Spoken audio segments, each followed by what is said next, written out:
আসলো চুরি করতে আর হয়ে গেল বিয়া, কি এক আজব কাহিনী। তবে এই ভাইটাকে আমি ধন্যবাদ জানাই, ভাইটা একটা ভালো মনের পরিচয় দিছে এবং মুসলমানের পরিচয় দিছে।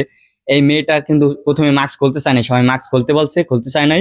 তারপর যখন মাস্ক খুললো দেখলো মেয়েটা অনেক সুন্দর, এই জন্য কেউ কিন্তু মেয়েটার গায়ে হাতও দেয় নাই।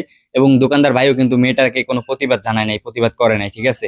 আর দোকানদার ভাইটা তাকে জিজ্ঞেস করলো মেয়েটাকে যে আপনি এত সুন্দর একটা মেয়ে হয়ে কেন এই চুরি ইসলামি করেন, চুরি কিসের জন্য করেন।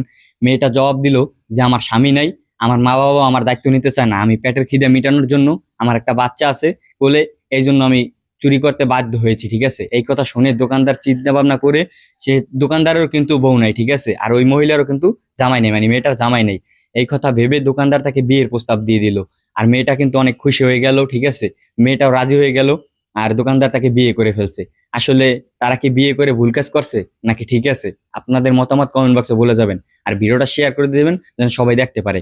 আর এই ভাইটাকে আমি অনেক অনেক ধন্যবাদ জানাই, কারণ ভাইটা একটা মুসলমানের পরিচয় দিচ্ছে। কারণ ভাইটা যদি তাকে বিয়ে না করতো তাহলে এই মেয়েটা কোথায় যাইতো, কি খাইতো না না খাইতো। মেয়েটার এমন আছে এরকম এই চুরি করেই খাওয়া লাগতো, ঠিক আছে। আর চুরি করা তো ভালো না, ঠিক আছে। এই জন্য আমি ভাইটাকে ধন্যবাদ জানাই। কি আপনারা কি বলেন?